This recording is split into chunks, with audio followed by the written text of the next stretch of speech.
আমরা হিমালয়, এভারেস্ট বা আন্দিজ পাহাড়ের কথা সবাই জানি, কিন্তু তুমি কি জানো পৃথিবীতে একসময় এমন পাহাড় ছিল যেগুলো আজকের হিমালয়ের থেকে প্রায় 10 গুণ বড় ছিল?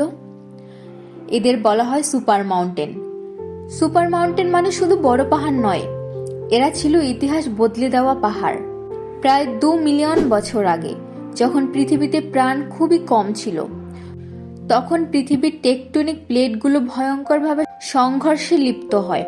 এই সংঘর্ষ থেকেই জন্ম নেয় বিশাল এক পাহাড় শ্রেণী, যার উচ্চতা ছিল প্রায় 20 থেকে 30 কিলোমিটার। আজকের মাউন্ট এভারেস্ট যেখানে প্রায় 9 কিলোমিটার, সেখানে কল্পনা করো এই পাহাড় আকাশ ছুঁয়েও উপরে উঠে গিয়েছিল। কিন্তু প্রশ্ন হলো, আজ আমরা সেই পাহাড়গুলো কোথাও দেখছি না কেন? কারণ সময়।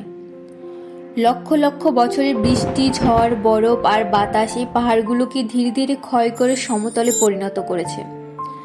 আজ সেগুলো লুকিয়ে আছে আফ্রিকা, অস্ট্রেলিয়া আর অ্যান্টার্কটিকার মাটির নিচে। কিন্তু এখানেই শেষ নয়।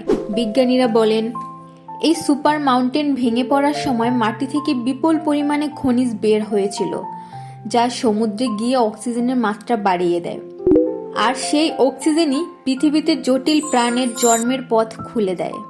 অর্থাৎ আজ আমরা বেঁচে আছি, তার পিছনে এই হারিয়ে যাওয়া সুপার মাউন্টেনেরও ভূমিকা আছে। পৃথিবীর সবচেয়ে শক্তিশালী জিনিসগুলো সময়ের সাথে হারিয়ে যায়, কিন্তু তাদের প্রভাব থেকে যায় চিরকাল। ঠিক তেমনি তোমার আজকের ছোট কাজ হয়তো একদিন কাউকে বাঁচার পথ দেখাবে।